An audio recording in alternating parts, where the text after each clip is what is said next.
check the stream window.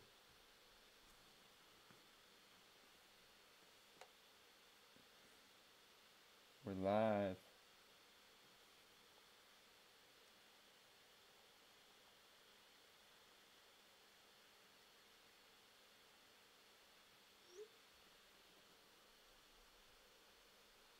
All right. So today I'll be showing you a little bit of this track I've been working on. I'm currently in the process of making my EP. I'm working on like halftime drum and bass sounds and trying to make like some tones and some vibes like Ivy Lab and Noisia and anybody like on Division. Just kind of messing around with those like really heavy distorted vibes, feeling that 87, 84, 82 BPM, messing around with a lot of different stuff, and sound designing some very abstract basses. So I'm going to play you this track that I've been working on. It's got like a lot of lo-fi samples that I've been finding.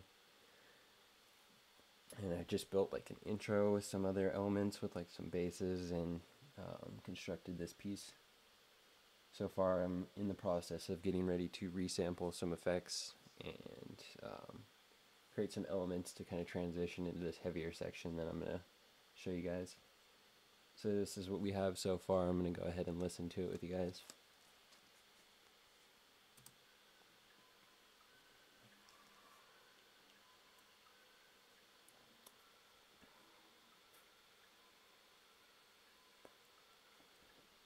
Let's make sure the audio is going. Let's see. OBS, desktop audio. Pull OBS up. Oh. Get out of the full screen.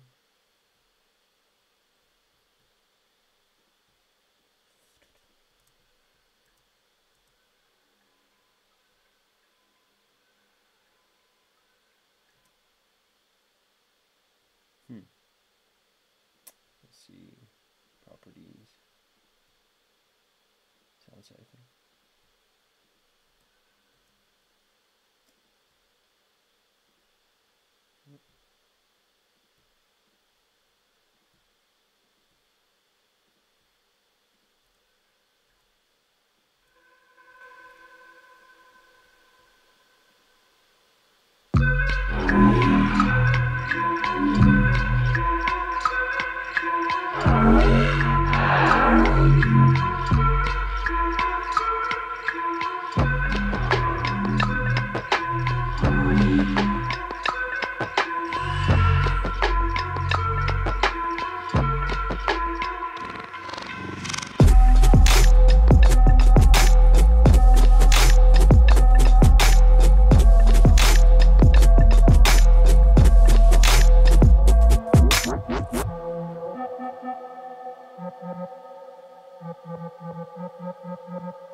So I'm gonna work on fill out this little bridge right here and some variations in the flow from the synths I already have, and modulating some stuff and showing you how to get creative with the same synths that you already have and how to change the flow and add variation within your drums.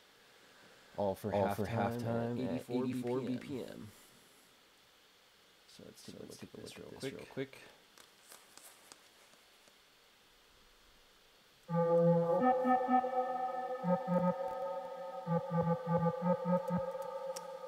And what I'm gonna do here is I'm gonna just go ahead and do some really weird resampling, which I like to do. This is like kind of a riser. I like to take the very most drastic process. Like a reverb. Put the reverb on the master, and turn up the decay time a lot in the dry mix. So we just get this like really big, annoying reverb that we would never use in a track. And what we're gonna do is we're gonna turn off the drums. We're gonna turn off the loop. We're gonna let this last like 4 bars play of the drum and see what kind of content we can get in our resample. So I'm gonna have to disable my mic temporarily, so I'm gonna go ahead and resample the synth, because otherwise it would track over my voice.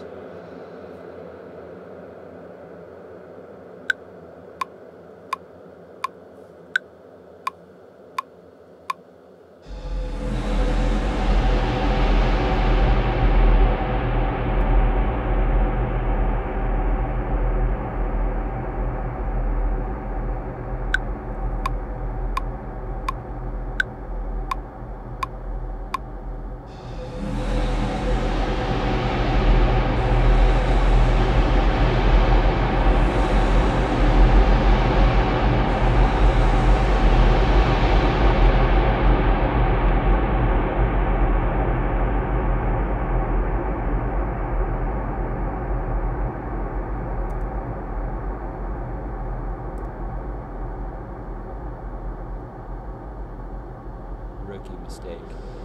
Forgot to press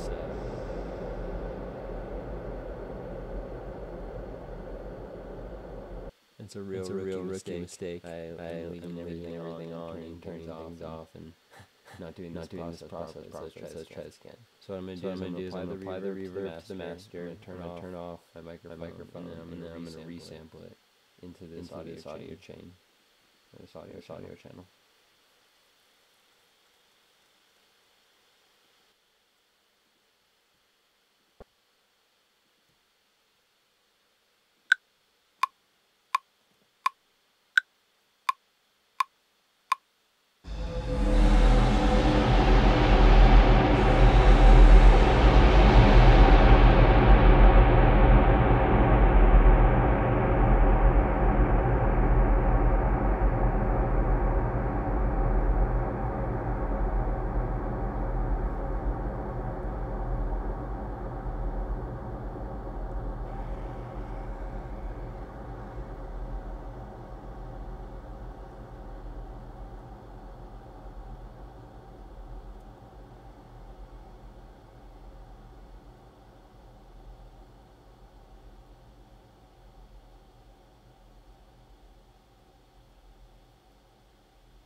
Alright, so what I'm going to do now is I'm going to go ahead and reverse the sample and turn it down a lot and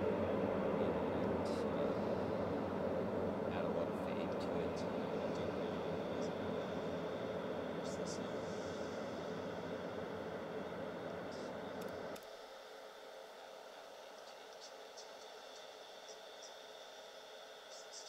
I'm a dummy and I forgot the reverb was on.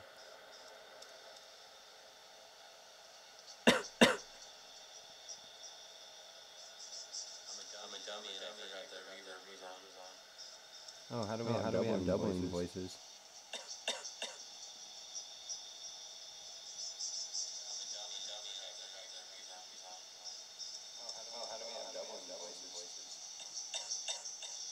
Is that any better?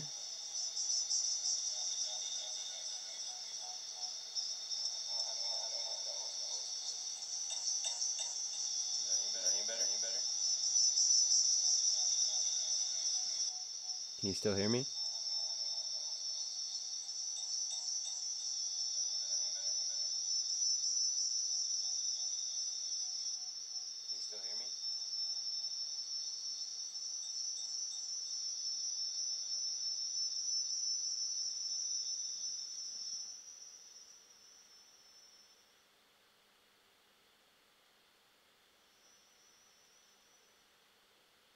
Hello.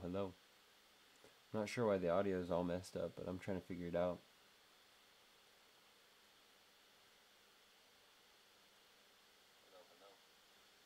Not sure why the audio is all messed up, but I'm trying to figure it out.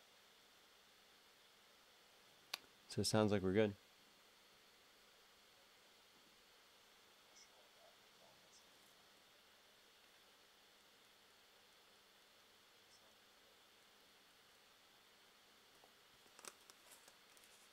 Alright, so what I'm going to do is I'm going to go ahead and fade this sample and turn the volume down quite a bit.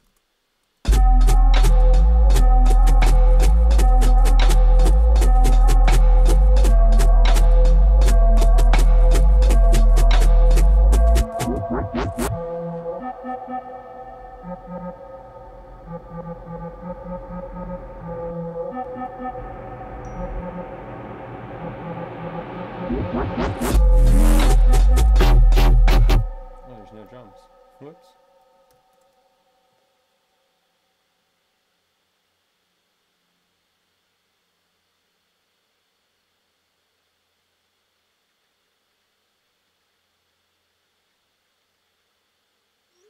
Alright, so yeah, let's keep continuing.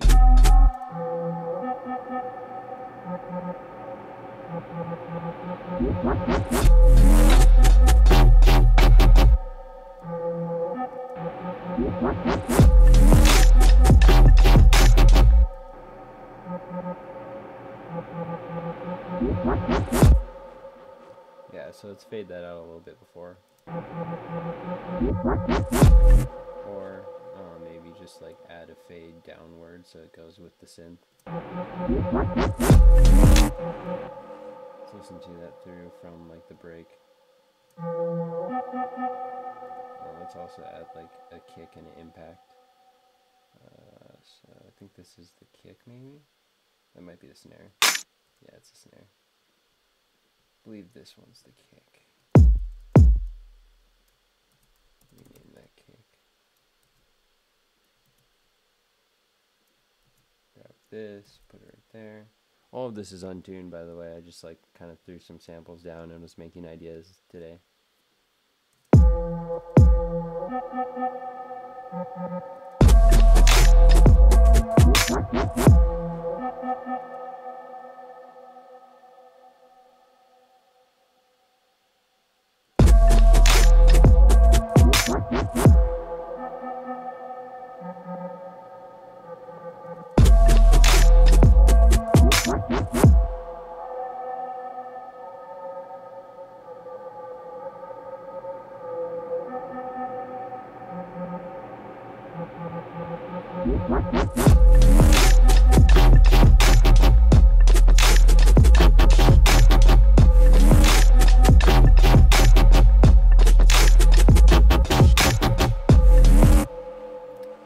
Title this the effects riser.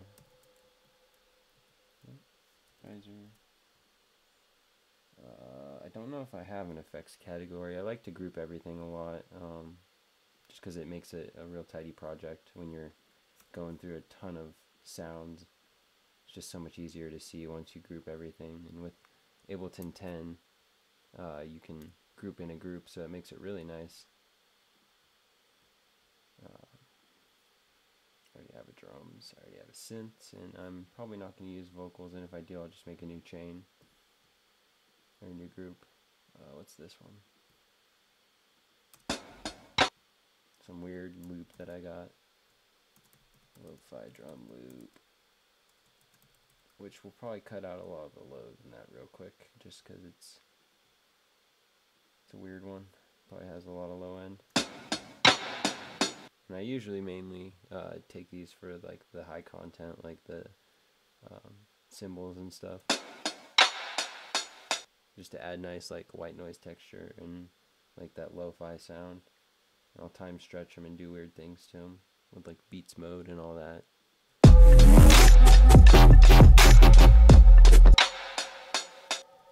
This actually needed that body. So let's duck some of those highs out a little bit so we can leave that room for some of the other loops.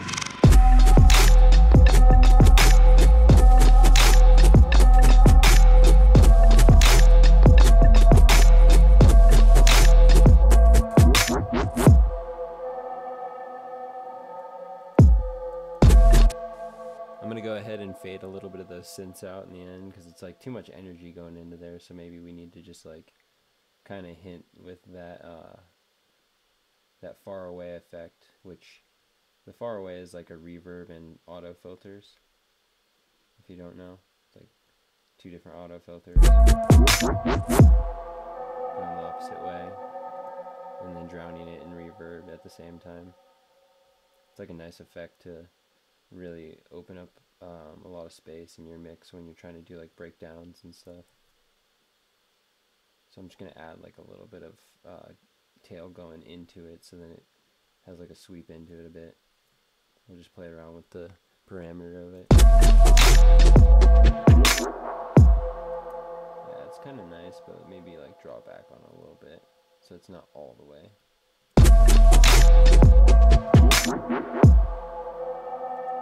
Yeah, it sounds pretty good. Nice little transition right there.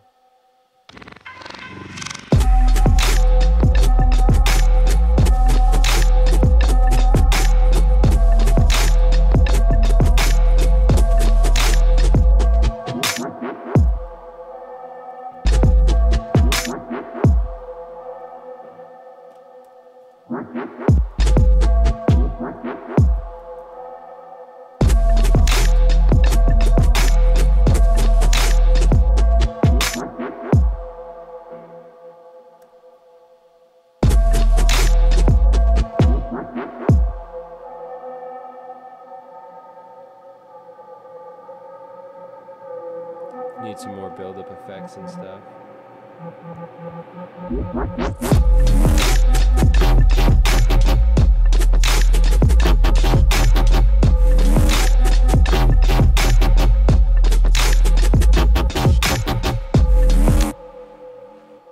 Let's go ahead and start messing with the second 4 or 8.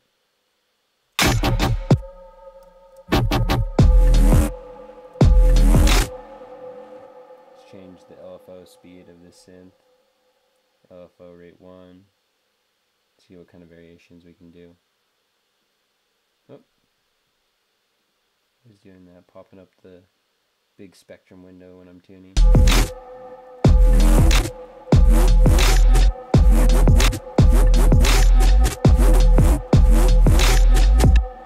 Trying to find that double blop blop tut tut tut.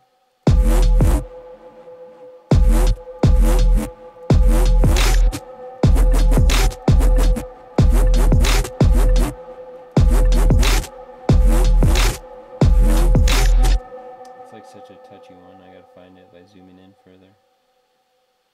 It's because I have like triplets activated and doubles. I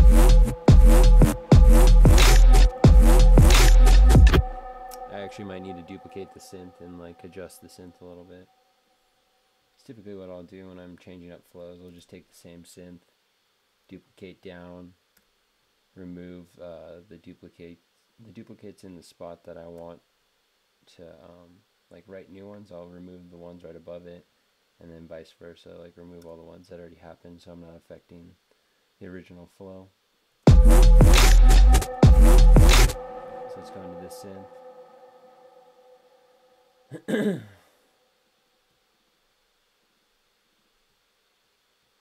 Go into this, and then we're gonna change up the waveform a little bit.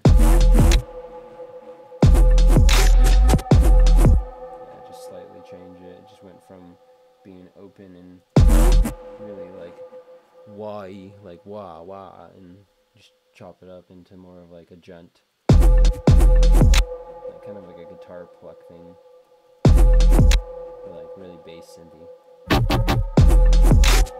or maybe even emphasize some frequencies so it sounds like it goes a little heavier right there.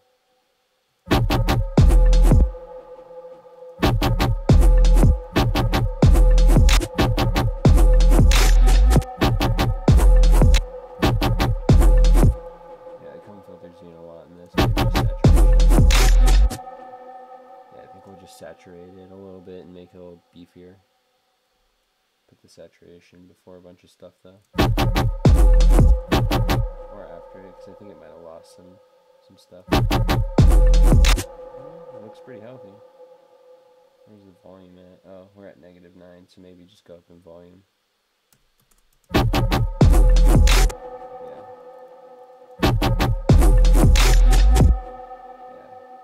We don't need the saturator, it's already beefy enough. I think I did a lot of really hard distortion in this patch right here.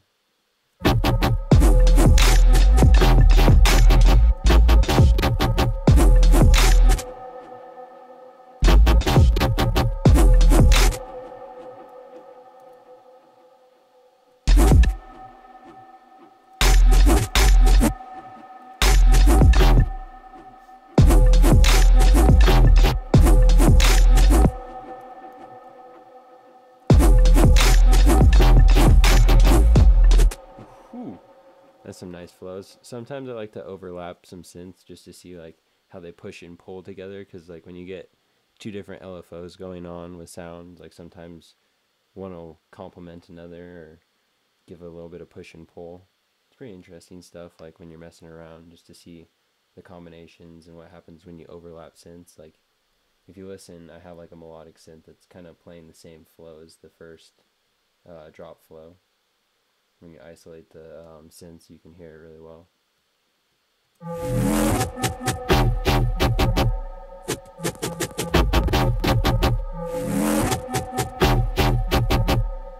It's like kind of lo-fi and weird in the background, but it makes sense when you hear it like melodically with everything else it's playing.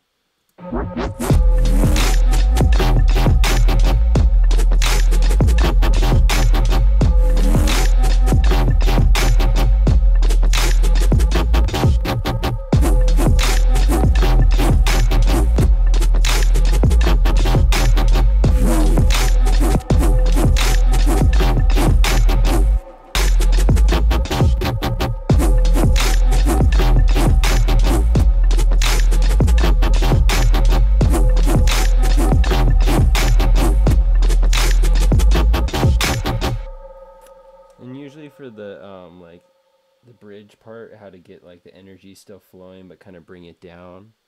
Jacob actually showed me this. Just take like your drums, kind of like duplicate them over, and since it's got like the same energy as your drop, you just start to remove some elements, and you'd probably want to keep like some sub in there and stuff, so you keep that movement of your bass or whatever. Maybe even the melody, like the main melody, if you have chords or something going on behind it. Like in this case, I have this lo-fi bell, so that's keeping like the same melodic flow as the last portion of the drop, but now it's just going to be standing alone instead of having like the bass synths and stuff over it. Let's go ahead and collapse this and take a look at this structure real quick. I'll delete all this stuff because that was extra drums from earlier. So yeah, we got the intro.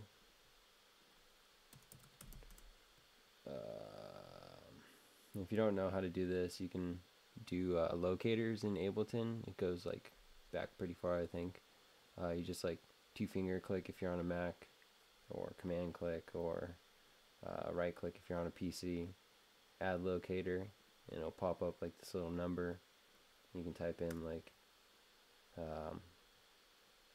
any type of notes you want to add. Like I like to use it for structuring, or to like say when I'm adding new elements to the structure so I can visually see it. And sometimes I'll do that with my MIDI clips too. Jacob also showed me a cool way to just like open up a blank MIDI channel and make blocks, like Command Shift M on a Mac, or Control Shift M to create new MIDI, and then just like name it whatever. This would be like intro. Just extend that out. Progression.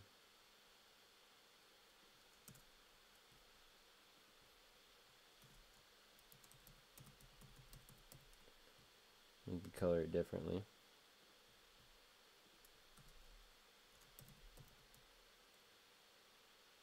Ableton is really like amazing for how much different stuff you can do to it and how quick you can navigate your on-screen like workflow and workflow with instruments.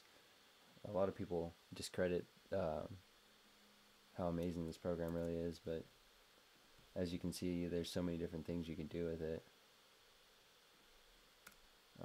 This would be break build. We'll go ahead and remove these since we're doing this method. Oop. Delete. Delete. We'll collapse this just so we can see that. I'm going to go with green. And then we'll go with like different shades for this first one. For this first drop part, we'll probably just go with red. Second one, we'll go with a lighter red. So it's a progression.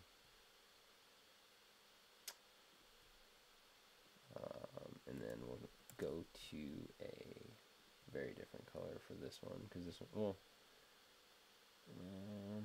I guess we'll just do a really, really light red. So it tells you it's like the post drop.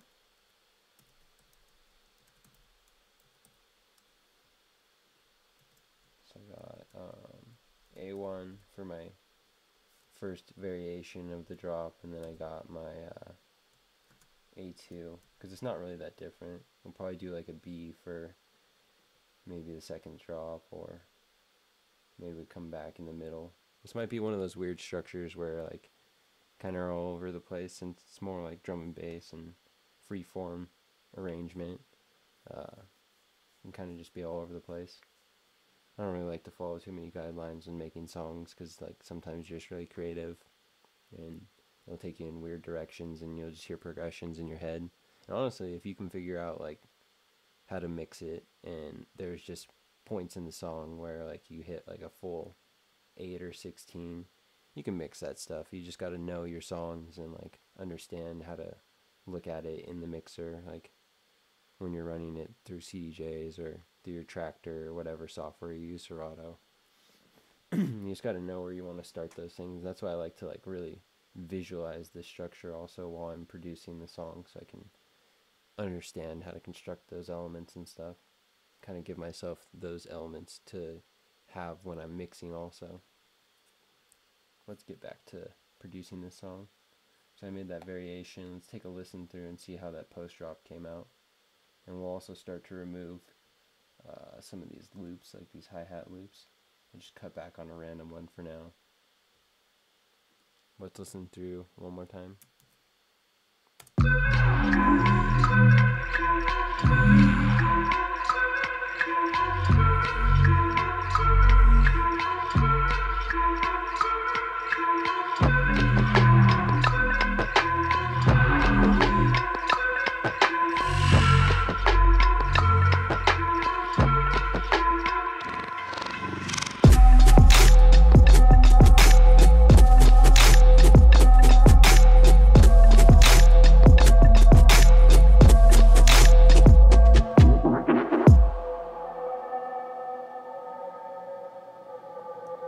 To get a lot better build-up effects eventually, but like I got that energy coming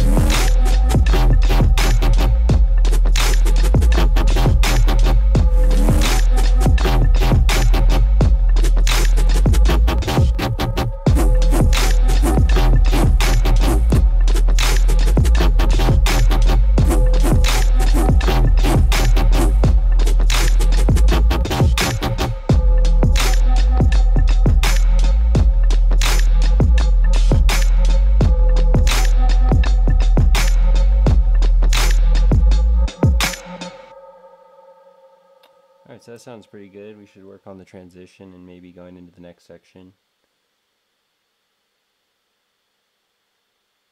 Just sending out a tweet real quick about this stream, see if we can get some more people in here.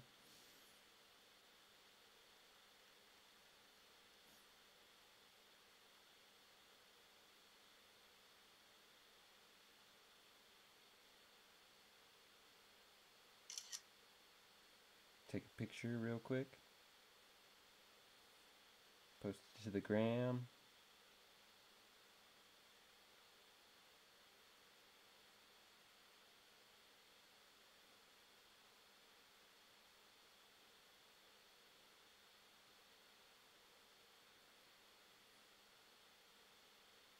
We'll just go ahead and listen to that one more time from the build.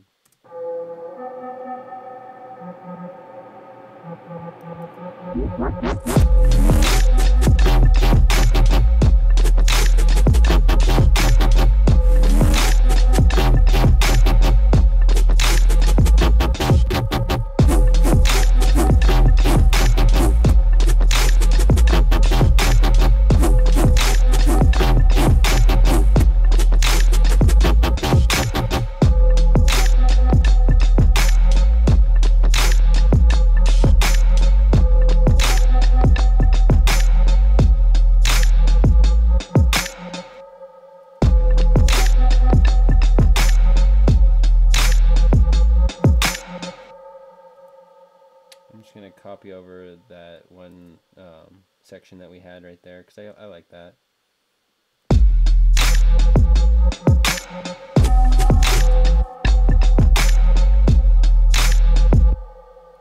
Cut back a little bit and make a transition.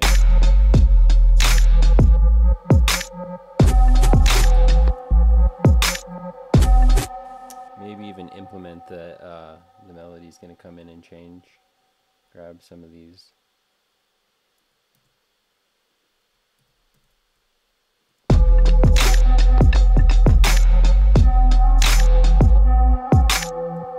Maybe just one.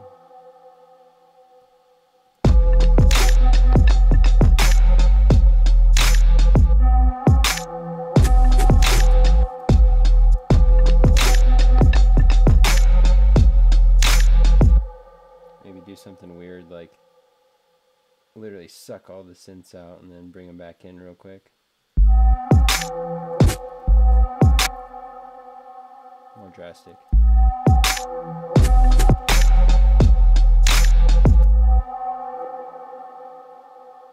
Drop it all.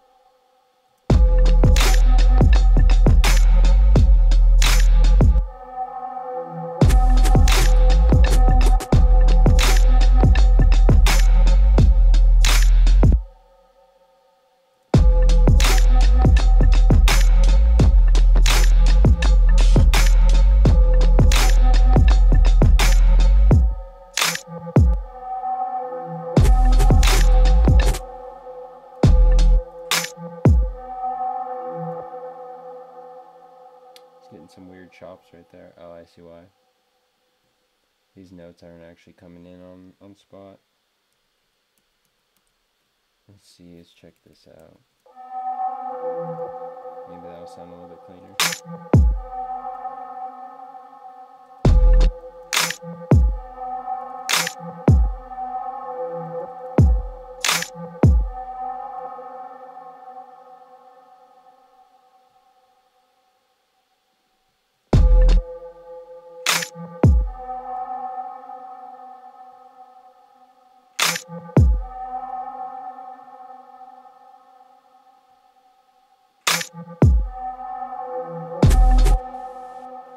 Let's go ahead and turn this actually on this and turn the fade out a little bit on.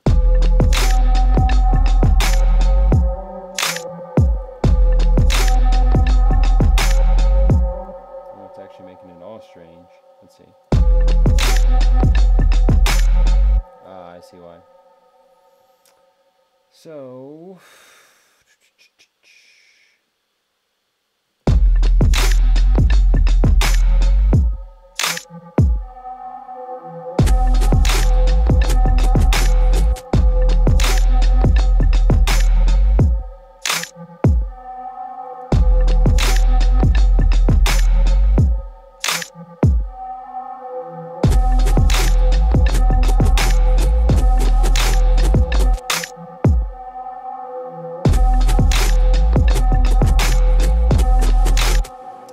that's kind of a nice energy change right there. Coming back into that, it's like goes a little heavy.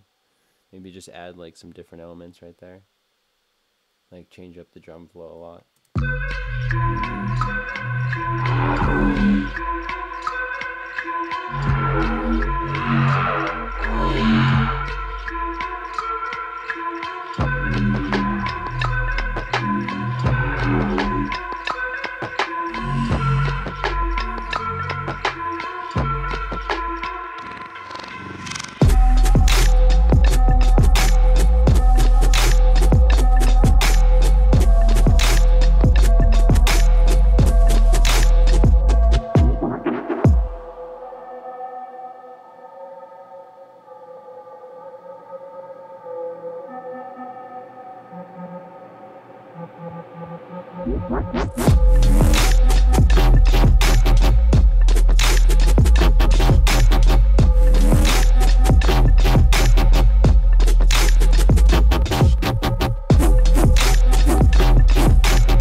We're getting pretty close.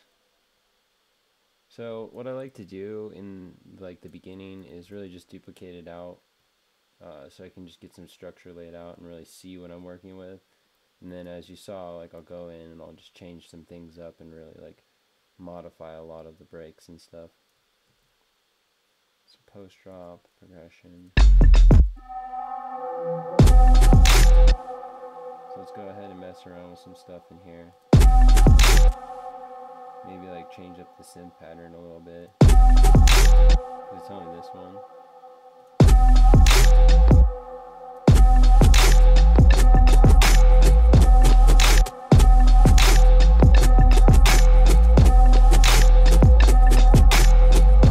Yeah, just little things like that. You wouldn't really like notice it in the grand scheme of things, but when you like play it back and the track's just going, like just adds a little extra groove, so then you're not like hearing the exact same thing.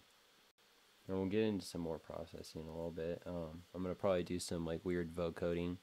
I recently got a vocoder that I like messing around with and just throwing on like synths and things. Like, I don't know, I like to take a lot of things and repurpose them for what they're not used for.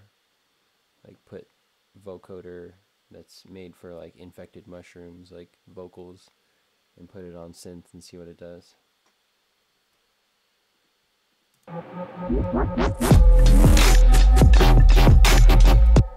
Like this one sound down here, it's kind of dry right now. It sounds beefy, but it's like not crazy to me. And I just have a ton of weird stuff on here. Like, I think this is, yeah, got some delays, EQing, the OTT, erosion, and then the patch itself, and then this isn't even being used anymore, and that's not either. That was when I was playing with the synth itself on the keyboard. But yeah, let's take a look at that weird vocoder real quick. Let's see. Manipulator. This just adds like strange harmonics, and sometimes it comes out pretty cool. I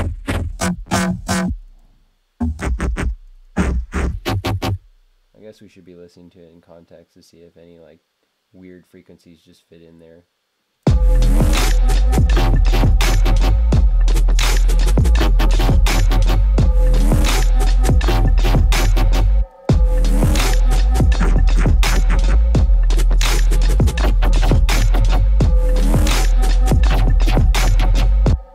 That one's kind of trippy. Maybe if we like turn down the dry wet. No, I liked it actually better with it up.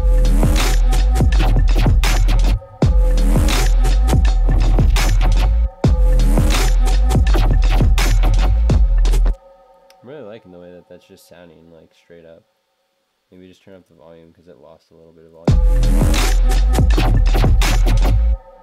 Now the movement's a little too drastic.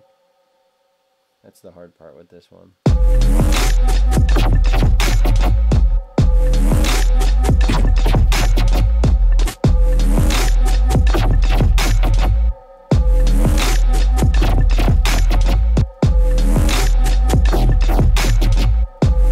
Here's the movement.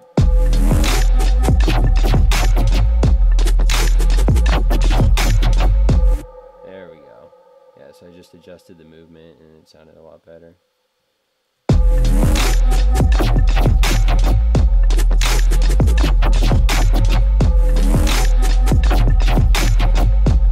It's really getting like that strange filter automation type stuff that like a lot of halftime and drum and bass artists use, but I'm doing it in like a very strange way. There's also a lot of things that you can do to modify your sounds just with filters. Let's go ahead and name these properly though. I'm just gonna call that noise stabs, because it sounds really gross when it's like isolated, but when you hear it in the context of the flow, like it sounds pretty decent. It doesn't sound as harsh. I'm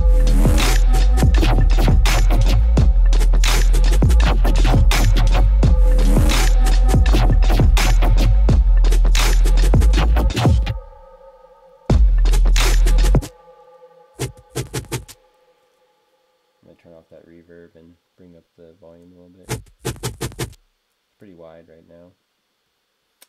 I learned recently from a tutorial that you can change the unison width, which will like mono sounds a little bit more.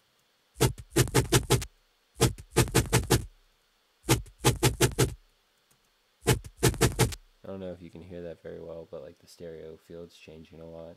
I thought that was really cool to like balance sounds if they're too wide. Like that already sounds like way more mono. Yep. Yeah, and I guess this needs to be pretty loud because I made the other sound really loud.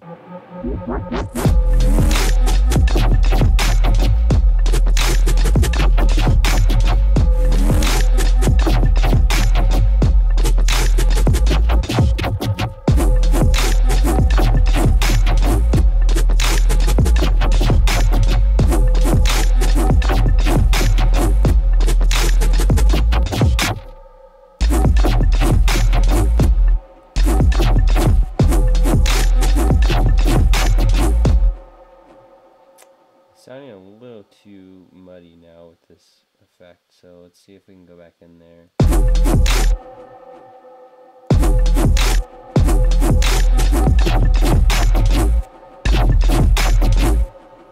Maybe just turn it off for this section, and that also gives us a bit of variation, so we have like different tones going on in the song.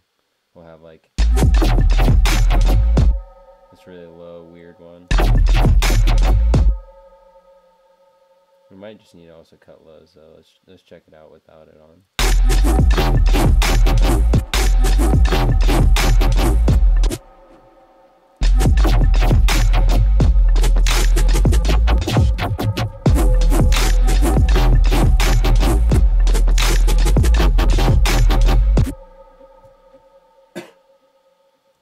I think we may just need to cut the lows on this instead, because I do like the effect. Maybe just like go into the manipulator and automate that thing that changes the speed. Might make it sound better with like the different movements that we're messing with.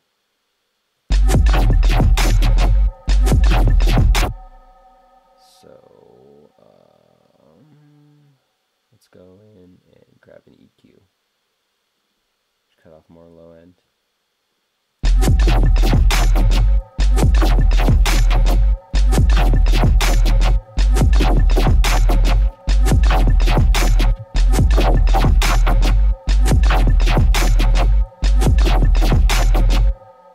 I really like it with that little bit of extra mid in there. Really brings out the tonal characteristics real nicely. So let's go from this section.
favorite commands when you're lost in a project. If you're on a Mac, it's Alt. I'm not quite sure which one it is on PC. Let's take a look real quick.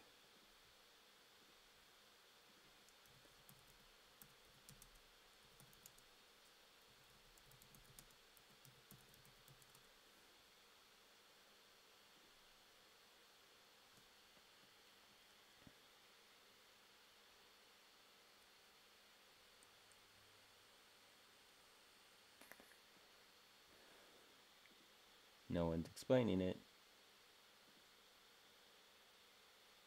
Okay, so it looks like it's Alt PC, or Alt click on PC, or Option click on PC, or I mean Mac.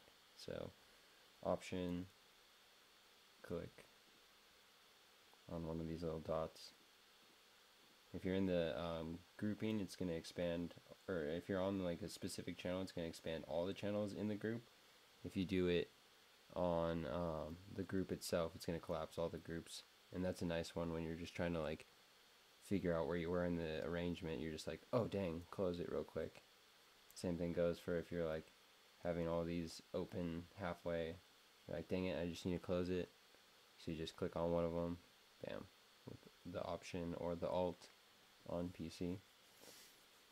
Pretty convenient, nice little trick. Throws you some viewing space and really gives you the ability to continue working on your track easily.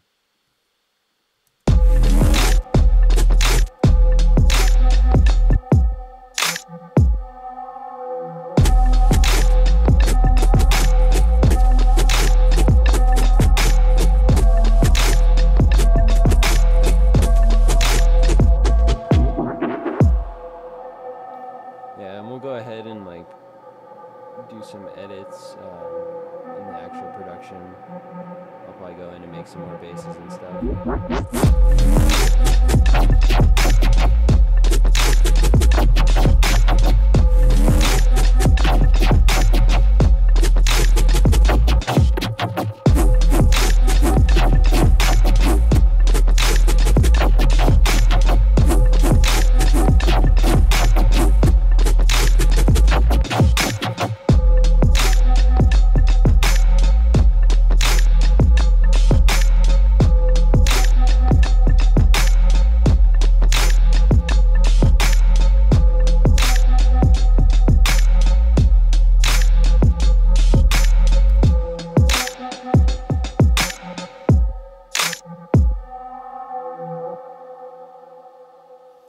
Yeah, and so far that would pretty much be my structure for now. I might extend the intro out and like do some different weird things and add a bunch of effects and maybe like design some more basses, but pretty much is my halftime song. I got my drums, which are pretty basic right now. They're just like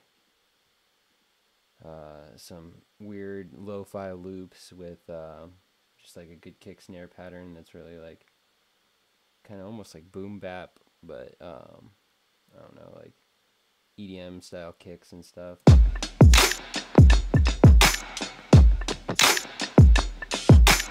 And I have that paired with a pretty simple bass line with like some swings and stuff. Whoops.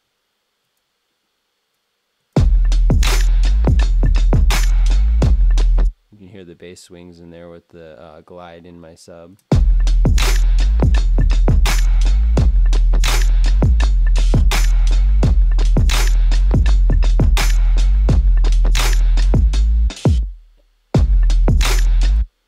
A lot of this is like kind of very similar to hip hop production, where you have like breaks and stuff and like start and stop elements a lot.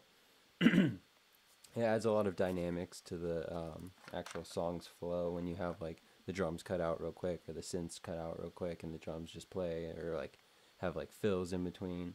There's lots of different options and stuff, but it's really similar to like if you're arranging a production with like a hip-hop vocalist and you're cutting drums out real quick to emphasize on their vocal. In this sense, like the synth is actually our vocal and what we're doing with it, and we just want to emphasize on that. Like if you listen in this flow, I'll emphasize on like the transitions and stuff, so it feels like a little better coming into the next section. So then you get kind of that empty break, then it allows it to come back in kind of with like a fresher mindset each round. A lot of transitional like techniques will help you mend sections that typically don't sound like they would go together. It'll like mend them a little bit better if you like take away some elements and really give it like transitional feels. Like a lot of the time I like to use like delays or time-based effects to transition into my middle eights or my bridges, because it really like kind of takes the same tone and expands it and like makes it a little bit softer, but isn't such a rough transition. Like if you hear it in this section,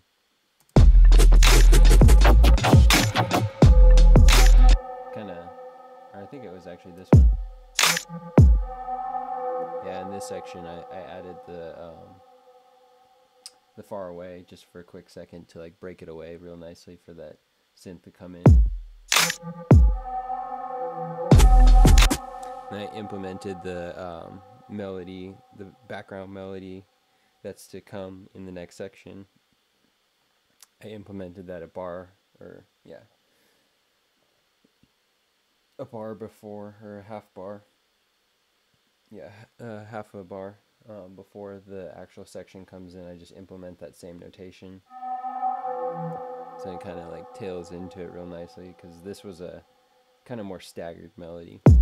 It was like choppy, like bump ba dum dun dun dun dun, and this one was just like ba na na dun na. It was interesting, like transitioning those two, but it worked out pretty decently. And it still comes back in for like kind of a heavy like middle progression, and then back into that break.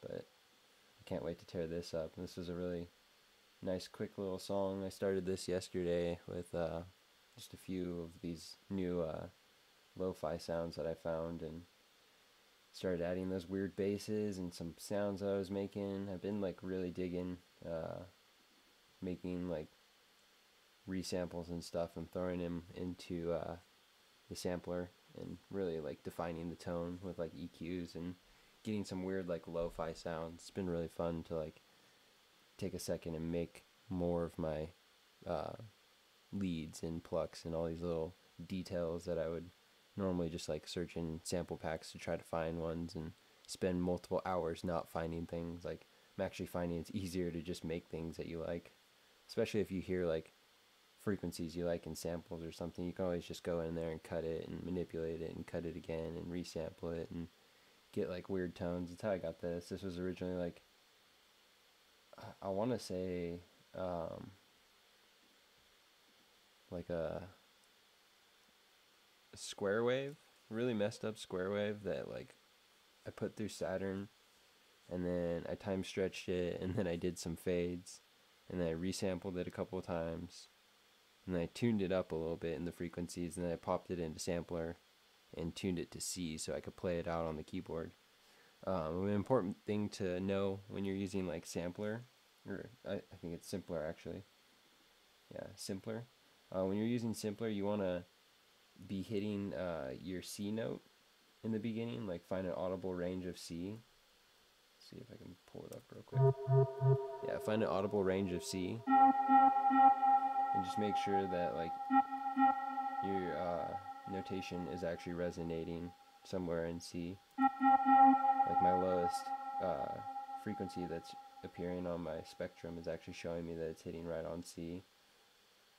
And that looks like it's like a little shy of A, which is almost like a chord, but, or it is a chord, but in this sense, like I just kind of knew that that was in C, so I played an E minor melody for my whole thing, and it kind of got this eerie sound with that shifted note right there.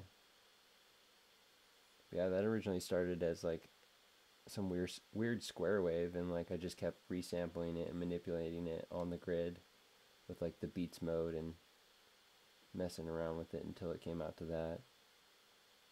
I did that a lot with synths and different things, like oh,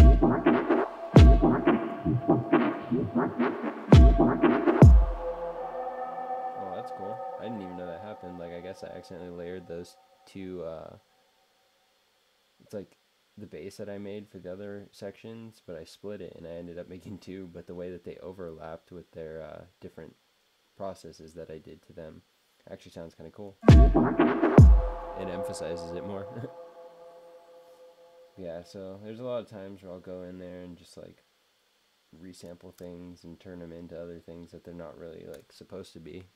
It's like the nice thing about working with audio. I was really afraid to commit to audio for a long time before I started producing more recently in the last year, and I always doubted how you could like take those sounds and use them with like your keyboard, and until I found out how to really manipulate simpler and sampler, I didn't really understand the capabilities of audio. And if you watch a lot of halftime videos and drum and bass production videos, they'll use like Contact or Sampler or Simpler to really make dynamic movements, and there's a lot of things you can do inside those things. I don't know if you guys know, but like the controls, there's like an LFO built in with like pitch modulation, pitch envelope, and a filter. Like there's a lot inside of just Simpler, and like Sampler's even more crazy. Like in Sampler there's like an FM. I'll just show you. It's a lot easier to just show. In Sampler, when you have a sample loaded up, you can go to like which one was it? Oscillator, yeah. So you go to pitch oscillator, and then if you had a sample in here and you turn on oscillator, all of a sudden now this is like FMing a synth, and this is like the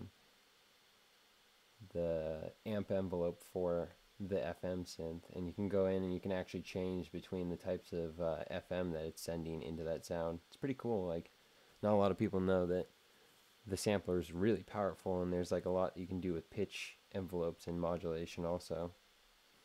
If you get really good at routing it and like figure out how to get like LFOs chained to things, you can get some really crazy respace modulations, just like Contact.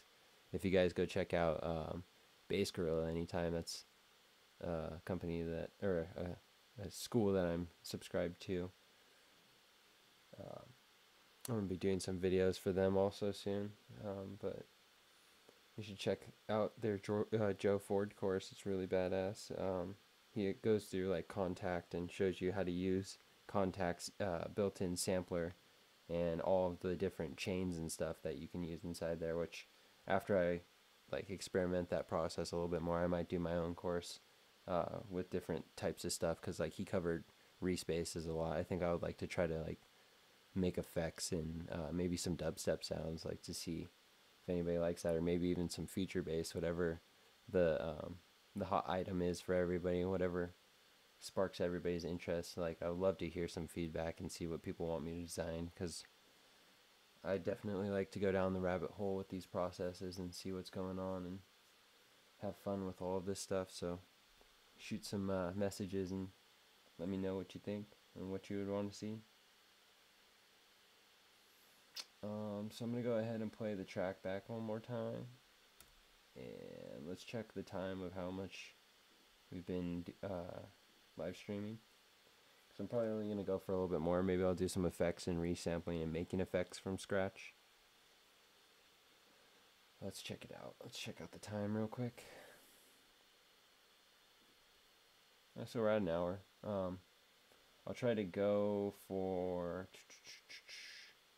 at least another 30 to 45 minutes. Should be good.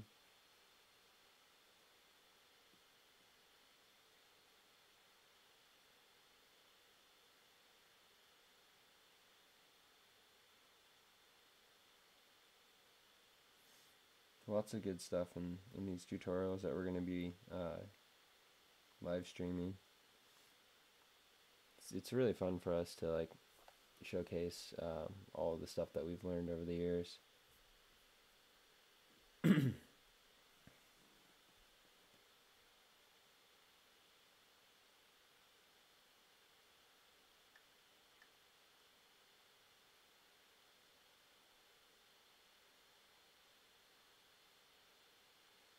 Just making some final posts real quick. See if we can get some more people on the live stream. Well, let's keep going on this and see if we can fill out maybe that build up a little bit more.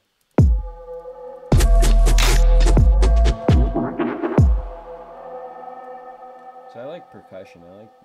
I like taking percussion and like doing weird things with the build up, because I notice a lot of people do like kicks and snares and all this stuff, but I like to make some really strange breaks, and I like to actually make a lot of build downs. A lot of people make these things that are build ups, and I'll do like build downs and then maybe have like a quick little effect that comes through. I've seen a few producers that I like that do some strange things on their transitions. Like, I don't know, I'm just tired of that typical EDM build up with like kicks and snares, so I try to do weird things. So let's take a look at some of these parts. Let's see. Got some room claps. We got some rattles. Maybe a rattle.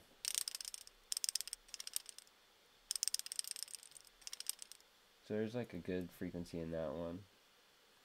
Let's just go ahead and drop the sample on the grid. I'll put in the effects category real quick. Collapse that. Pop this bad boy down and zoom in a little bit. So I'm seeing a good resonance on this one hit right here, which I'm just going to go ahead, unwarped. Just go ahead and like get it starting right at the point where it does the crossover, which looks like it's right about there, or let's go there. Oops. Zoom back out. Where is our effect? So we got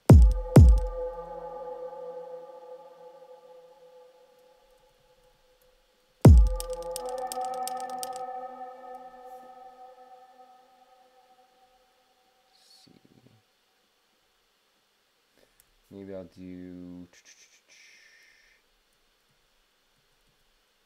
quarter notes and then eighth notes. We'll see. I'm also going to do some filtering and some weird stuff.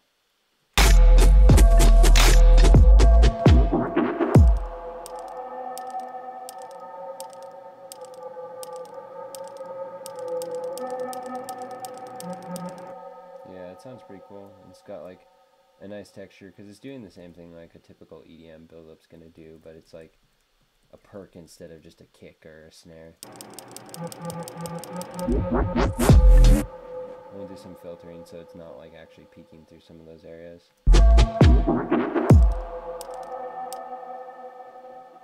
I do like to do a bit of pitching, which especially with audio, it's a lot nicer, because I don't know if you guys are novice Ableton users or advanced users, you probably either know or don't know that when you're working with MIDI in Ableton, the pitch bend gets stuck if you don't have it zero out back to like no pitch bend. It's kind of a pain, but can work around it a little bit. I don't know why they haven't fixed it, but I like to just commit to audio so then I can not have to have those problems and just do transposition and like really get the same sound. Let's go up and see how that sounds. Maybe we'll go down on the other section. Like when it gets to these faster ones, maybe we'll go, let's just go ahead and write that out and say whatever and see how it sounds. It's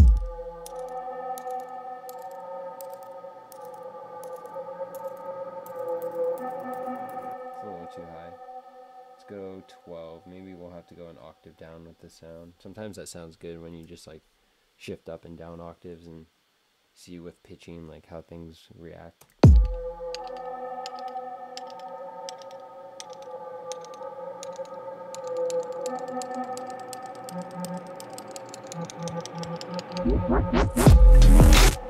It's pretty trippy. I need it to be trippier though.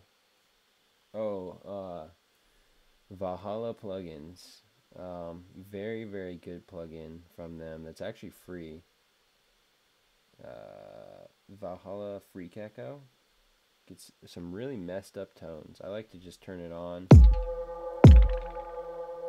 and mess with like the delay, the feedback, and the shift.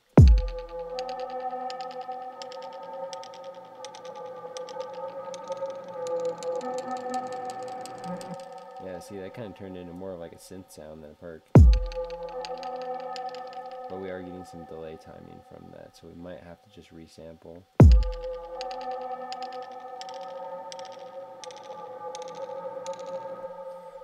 So I'll go ahead and do this. I'm going to wash it out with reverb.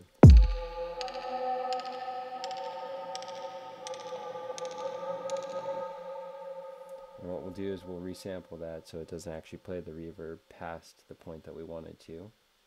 Just go ahead, resample, solo the track, arm your track, hit record.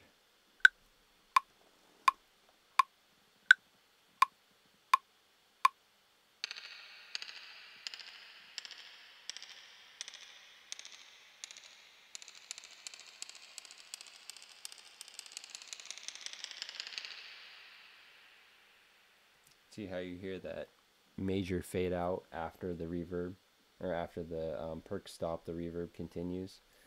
That's why I like to resample, because I like the wetness of the reverb and how drowned out it makes some sound, but I don't always like the tails of it, so I'll go ahead and just cut that off by resampling, and then it'll just, if you listen, there's like no audio there, so it just stops. So if you have other things going on, it'll really just emphasize that stopping motion.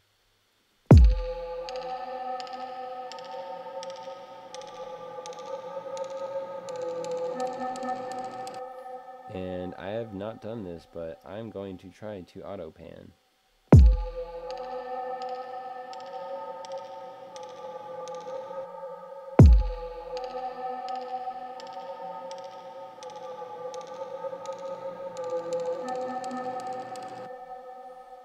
We'll do steps. We'll do the quarter notes to the eighth notes,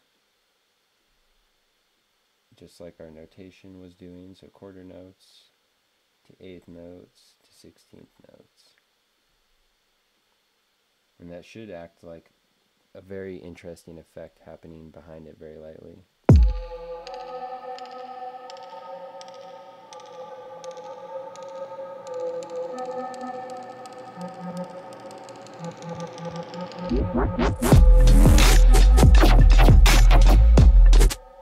And now what I'm going to do is I'm going to go ahead and auto filter that so we don't really hear it as much at the end.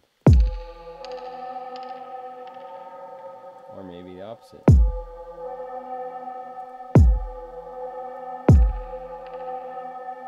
Actually, let's see what high pass does.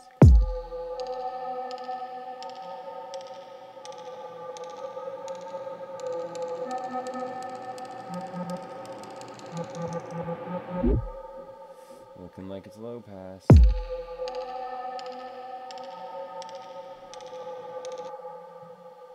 I might have to pitch it again. It just depends. Sometimes I'll pitch it up and then have it like do some weird stuff where it just pitches back down like uncontrollably. Oh, maybe that's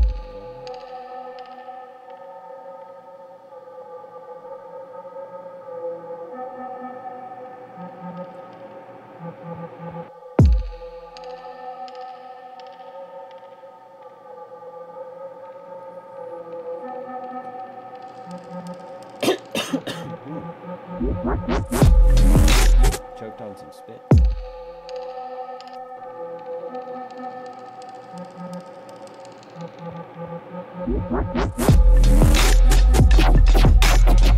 guess we got to hear that in context now.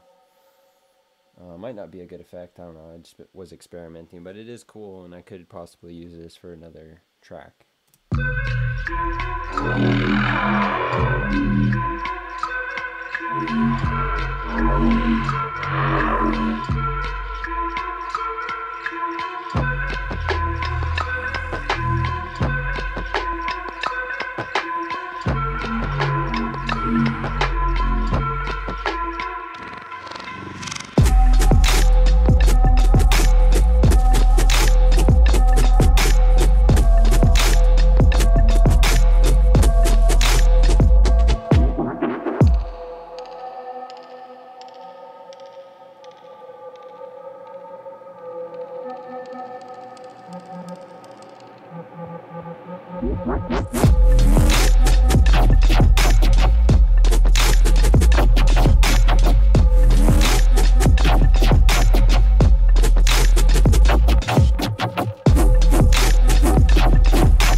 second break, I might just do some really strange things and throw this plugin that Jacob hooked me up with, made by Illformed, called Glitch. It's actually Glitch 2. You can just like go in there, and it's got a bunch of like effects. It's got a bunch of effects that you can just like apply to the sound in real time, and I'll just like click randomize and listen to a bunch of variations and like resample that and get different variations for the drops. But if you listen to it with this applied, it can get really messed up or really cool sounding.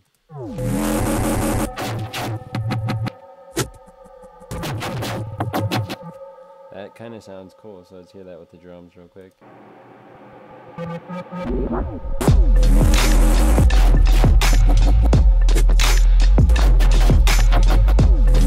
Yeah, there's some really cool triplet movements in there. So what I'll do is I'll literally just re-sample the entire synth group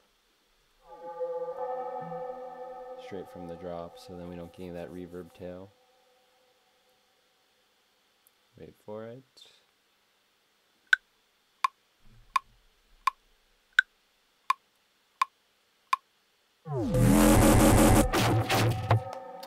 I didn't even press record. Arm it. Turn on resampling. Try again.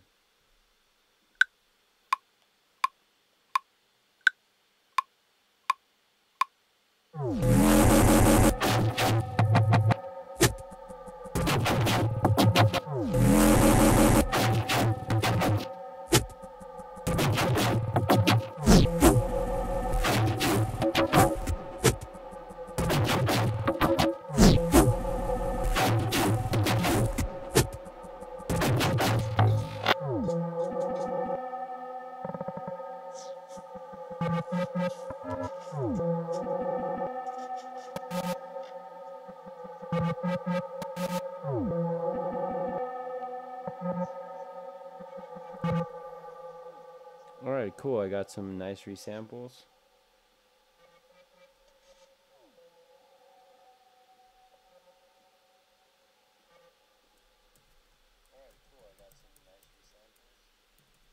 Let's check it out.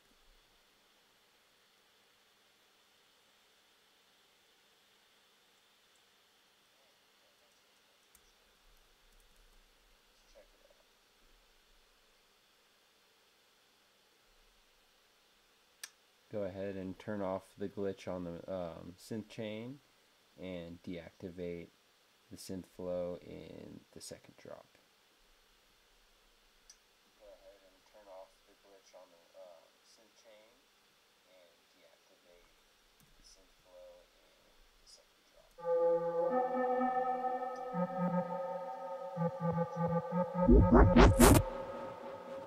Whoops. Always remember to turn off your solo.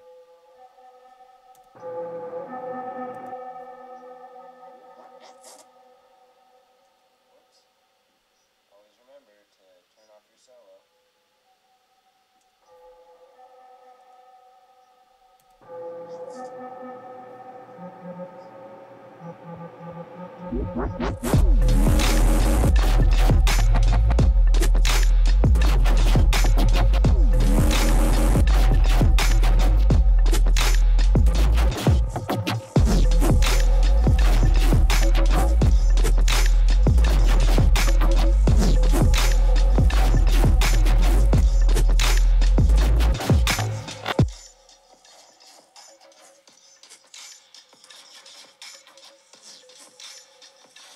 So that's making a pretty strange flow right now.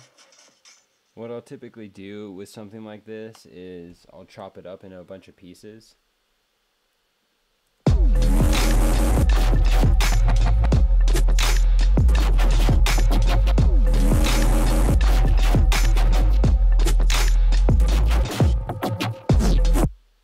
of like that last bit of flow, so maybe just copy this over.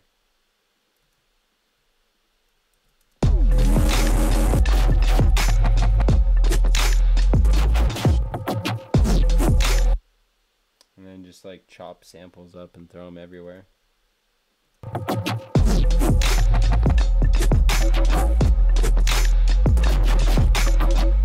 yeah, that sounds pretty cool. Maybe just like in those sections where the volume's like a lot lower in the sounds, I'll just go ahead and Command E or what is it?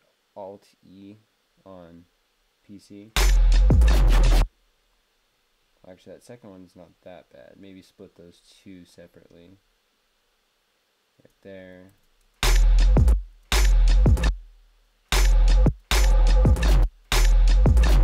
Maybe not, just this one. Just turn this one up a little bit.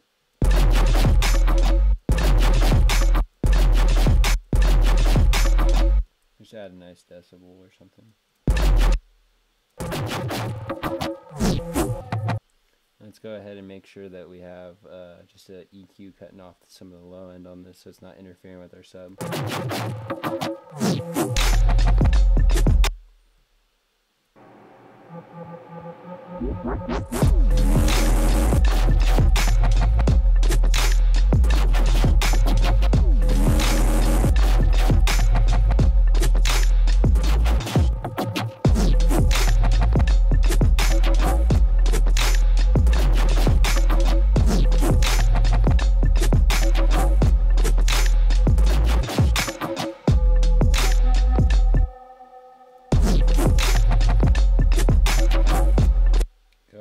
Cut our drums and our bass again at the end of the phrase.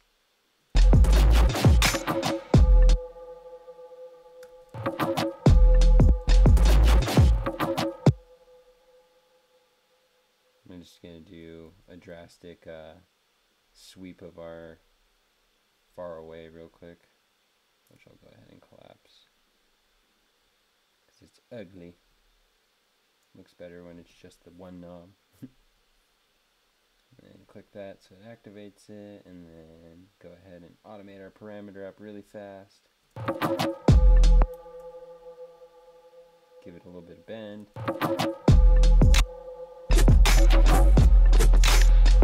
Oh yeah, it'd probably help if we put the sound in the group.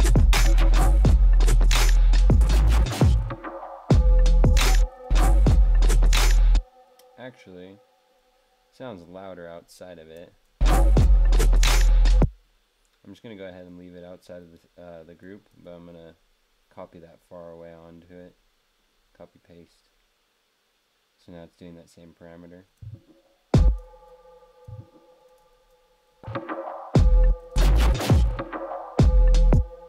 we go. And on that synth, instead of it ending, since there's now no longer synth behind it, or overlapping with it, because it's in its own little group thing. Yeah, just let it kind of fade out.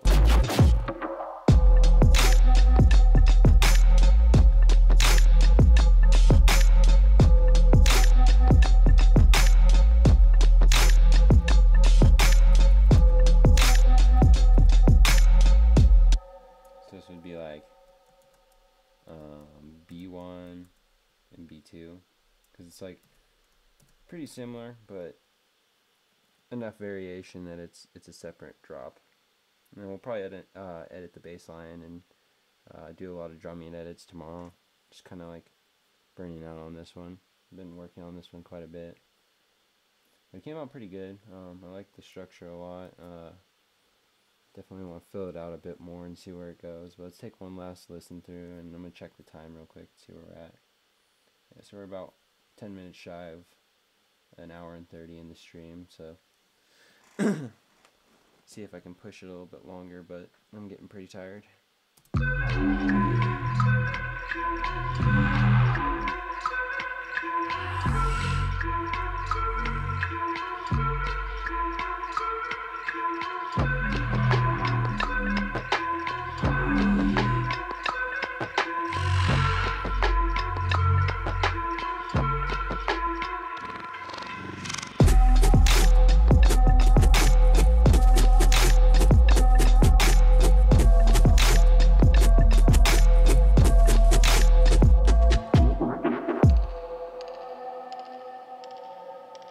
Definitely got to work on that break a lot more and get it way more epic.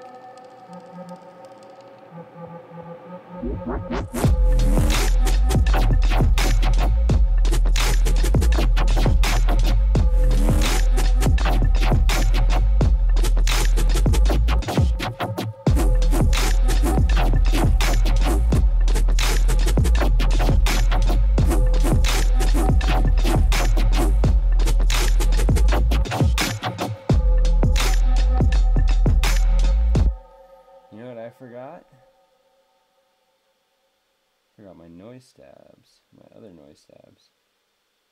Oh, I didn't even put them in this track. I guess it doesn't need them because I like have a lot of similar elements with the white noise that I've been creating in some of these patches. So let's listen to that last drop one more time.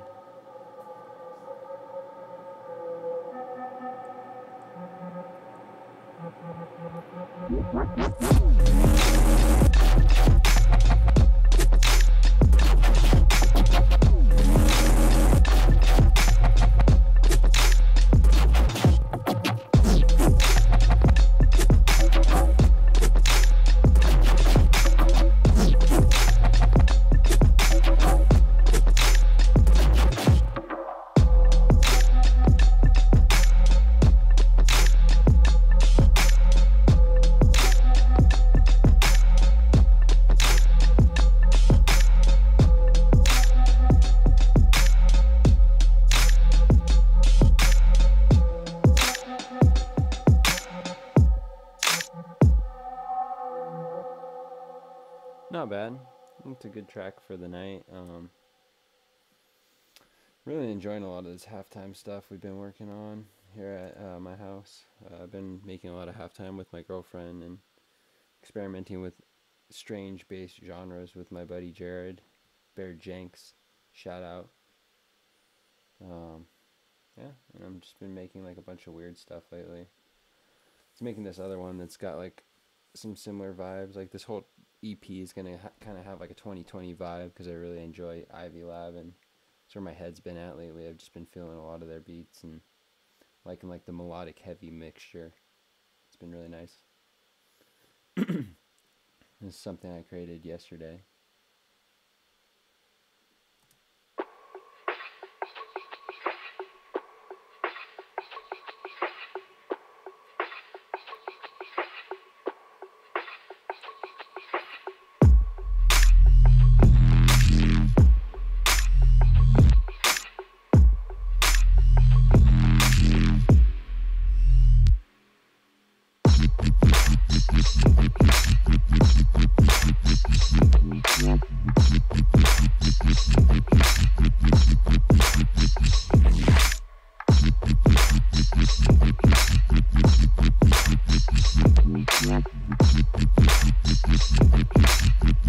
In the sin.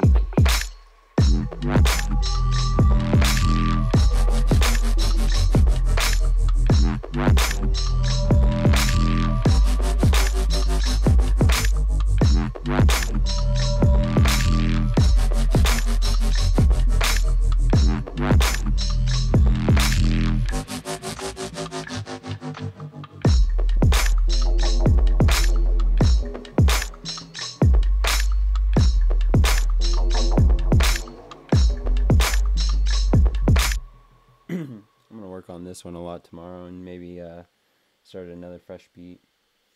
Been really feeling these halftime vibes around like the 80 to 95 BPM, really like hip hoppy, like strange bass music vibes, like really getting me like that new feeling. Been having a lot of fun making this stuff. I'm gonna close it out with the track that I started this album off with. This track, I'm gonna call it Money. It's just the track that I really enjoyed making. It was like my first real halftime song that I was really proud of. Once we get a little further into this EP, I'll be posting some stuff about it and let everybody know what's going on, but this is another one of those tracks that I made.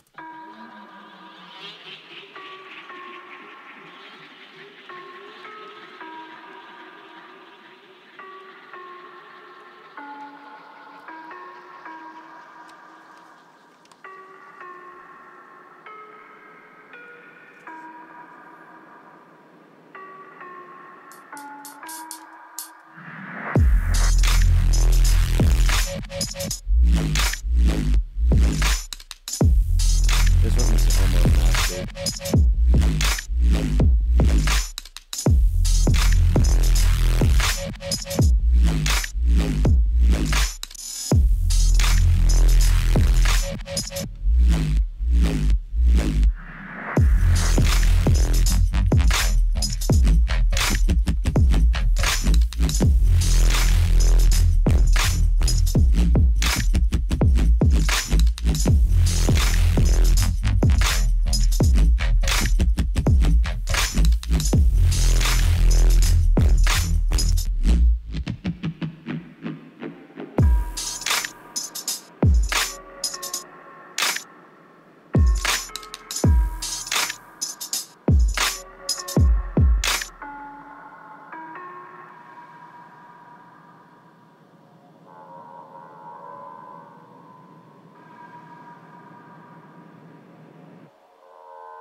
I really like that one. That one's got some really good energy to it. I just want to tidy up some spots in it before I put the final launch on it. But yeah, that's pretty much where I'm at right now with my EP. I've been just designing, trying to get everything set up for it. Uh-oh, lost my mouse. Oops. And I guess I lost this window. There we go. Alright, so I'm going to call it tonight. Thank you everyone who stopped by to check this live stream out. I'm going to be doing a lot more live streams as I get closer to completing this album. We'll really pick up the pace and go into some different genres. I'm going to take requests on anything anybody wants to produce. I've done a lot of hip-hop. I've done a lot of pop music, done a lot of dubstep with Jacob, a lot of house music, a lot of random composition just for vocalists, drum and bass, halftime, future music, lo-fi beats. I've done a lot of different stuff, and I'm pretty sure I could figure out anything that anybody throws at me. I even tried a trance song one time. Like, I really don't like trance personally, like to listen to, but I do respect the composition of these styles and how people construct them. I have a friend that makes like a lot of like weird tech house type stuff, and so he's showing me that, and I have a good respect level for all of those genres. So just shoot me a message or whatever. Let's go ahead and I'll put my Facebook link on here. I think this is how you do it. Or you can just look me up on Facebook. I'm Nick Walling. This is my picture. On Twitter, I'm King Solarious. At King Solarious. Instagram, I think I'm the same thing, at King Solarious. Instagram.com. Oh no. It's logged into someone I don't even know. That's strange.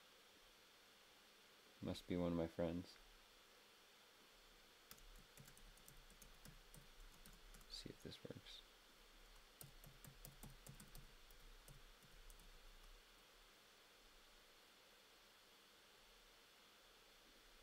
Yeah, so at King Solarious for Instagram also. You can follow me on my little live posts on daily, and sometimes I post things to my actual Instagram. Not very often, but when I can. Yeah, I think that pretty much covers it besides my SoundCloud. If you want to go ahead and follow me at SoundCloud, it's soundcloud.com/Solarious, real easy. I'm the only person with this name besides a few other randoms, and I'm really trying to just grow my following so we can get above that listing line where we're just always at the top. I hope you guys have been enjoying our tutorials and our live streams.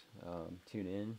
We'll probably be doing another one tomorrow, going over some more genres, playing around, doing some cool stuff. And if you haven't already, go ahead and check out some of our other videos.